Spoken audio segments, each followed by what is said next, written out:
Happy Sunday, Jets fans, and welcome into the Jets Report. My name is Patrick Siepman, and coming up on today's show, we're going to talk about the man of the hour. The number one free agent target it's looking like for the New York Jets is Justin Fields. We'll dive into him, and then also, Jets got some great news around the NFL draft.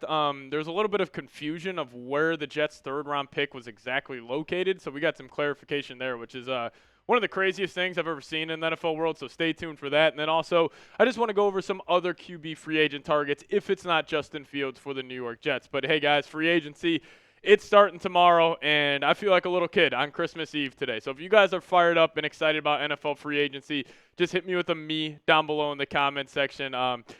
Less than 24 hours away by the time you guys are seeing this video, so you're going to have a lot of news around the New York Jets. So that's also why you guys got to hit that subscribe button, lock us in, and it's going to be a fun time, a fun week, and a lot of new players will be heading to New York to play for the Jets. But just kick it to what Jordan Schultz had to say this weekend, talking about how the Jets are high on Justin Fields. And he said the Jets are high on Justin Fields. According to multiple sources, they love his athleticism, leadership traits, ability to move in the pocket, and maybe most importantly, believe his best football is ahead of him. Could Fields be Darren Moogie's first big free agency signing? And, I agree. I think Justin Fields will be QB1 next year for the Jets. Like, if I still had to go put money on it, if I had to go on a sports book and predict who will be QB1 for the Jets next season, I think it will be Fields. Now, if I had to go the fallback option, it's probably the guy already on the roster, and that's Tyrod Taylor. But Fields definitely is an interesting just player to bring in for the Jets. Because I also agree with what Schultz was saying, is that, he still has his best football yet to be played. And we've already seen some improvements year to year. I mean, you guys just take the completion percentage, for example. It's gone up every season of the last four. And we know this guy has a ton of athletic ability, one of the best running quarterbacks in the National Football League. But it just comes down the fields. Can he win from the pocket? And that will be the biggest step he can make in his game if he wants to go from a, borderline starting backup caliber quarterback to, potentially being a solid middle of the pack starter. But, his guaranteed money or his contract projection sits at 1 year, $11 million, all 11 fully guaranteed. I think this is a little undervaluing Fields. I probably will say he'll maybe get around 15, 16, 17 million, and maybe the Jets just throw him like a 2-year, $30 million deal where it's like $15 million of it is guaranteed. Then you can just cut him after 1 year if it does not go well. But I also do kind of like the idea of signing Fields on a 2-year deal because let's just say it does go well and you could see him starting for the Jets next season. You can have him then be the bridge guy on a cheap $15 million cap hit for whoever that rookie quarterback is. But Fields definitely intrigues me. I think the Jets should kind of roll the die on him because this isn't like a high-risk, high-reward. I think it's a low-risk, high-reward move because we've seen guys like Darnold, Baker, Geno Smith leave their organizations that drafted them, go to a new team, have a complete resurgence in the NFL. And now you look at guys like Geno. Geno's projected to get around $40, $50 million from the Raiders. Darnold's probably going to sign for $30, $35 million with the Seattle Seahawks. And also Baker last year got that 3 for $110 million deal. Like we have seen many, many examples as where he could possibly go. But I'll ask you guys, what say you on this? Would you sign Justin Fields? Give me an S for sign. Give me a P for pass. I'm doing it. I think it's the right move for New York. But you guys let me know. If you guys disagree with me, please let me know your thoughts down below. But would you sign Fields? Give me an S for sign or a P for pass. All right, so this was absolutely crazy. So if you guys didn't know, the Las Vegas Raiders traded with the Seattle Seahawks to go get Geno Smith. And Mark Garoppolo tweeted this out. The pick going from the Raiders to the Seahawks is number 92 in the third round. And if you search for the draft order online, you'll see the Jets listed as having the 92nd pick. Not correct. It was Vegas's after the Devontae Adams trade and is now Seattle's, which means, by the way, the Jets hold pick number 73, which was the one the online draft orders had attributed to the Raiders. So many people thought the Jets were going to have pick number 92, but now the Jets have pick number 73. I have never seen this happen. Now, listen, I've only been covering the NFL for about 2.5, 3 years now, but I have never seen this happen where it took another trade to come to fruition to get the full trade details on a previous move from the Devontae Adams trade. But this is great news for the Jets. You just increased your draft order in round 3 by about 19 spots. So one question I had was, how are we just finding this out? Like, how is this just finally coming to the news cycle here? It makes zero sense to me.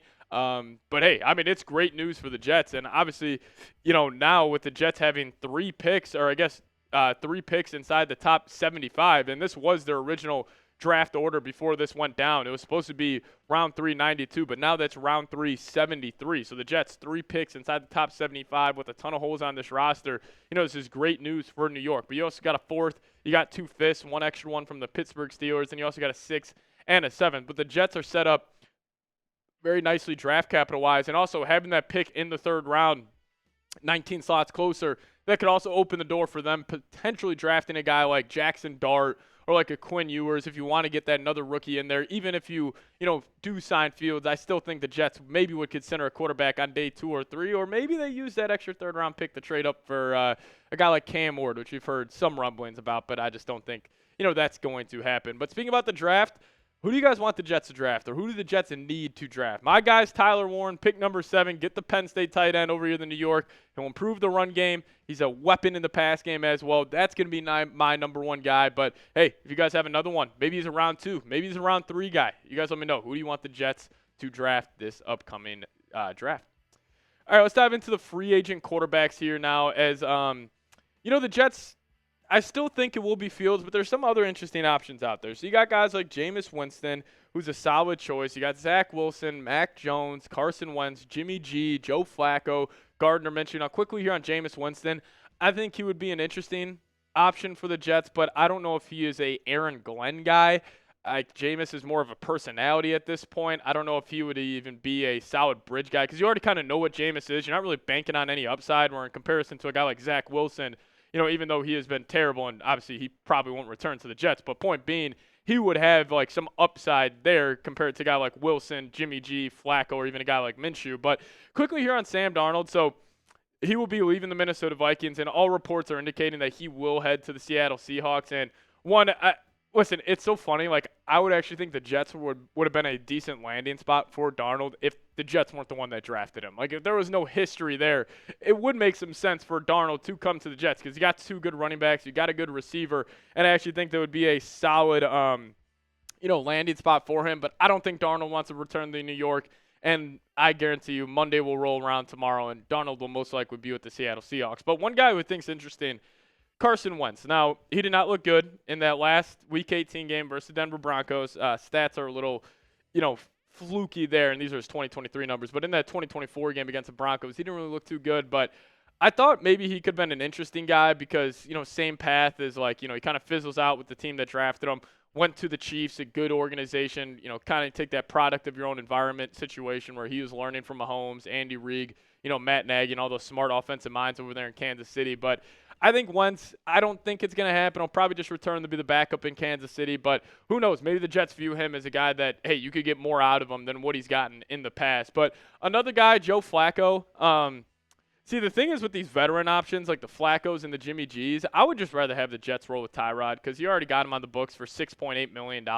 And listen, Flacco, he was awesome in that 2023 year, one comeback player of the year. He was pretty sweet, but I would still lean Tyrod Taylor. If you're going to go any veteran quarterback route, but it's still, if I had to predict the Jets quarterback room, it's going to be Tyrod, Justin Fields, and maybe, still think it's unlikely that they would draft a quarterback. But, really, who knows? Like, what if the Jets front office, they love a guy like Jackson Dart, they love a guy like Quinn Ewers in day 2 or day 3, and they just kind of take a flyer on him. But let me know what you guys think. Who will be QB1 for the Jets next season? Let me know your thoughts down below in the comment section. Curious to see what you guys have to say. Then if you guys want more NFL news, rumors, and just overall content on your Twitter timeline, hit me up over there. That's a handle at Pat Sieps. Free agency starts tomorrow. We'll see you guys next time. Go Jets.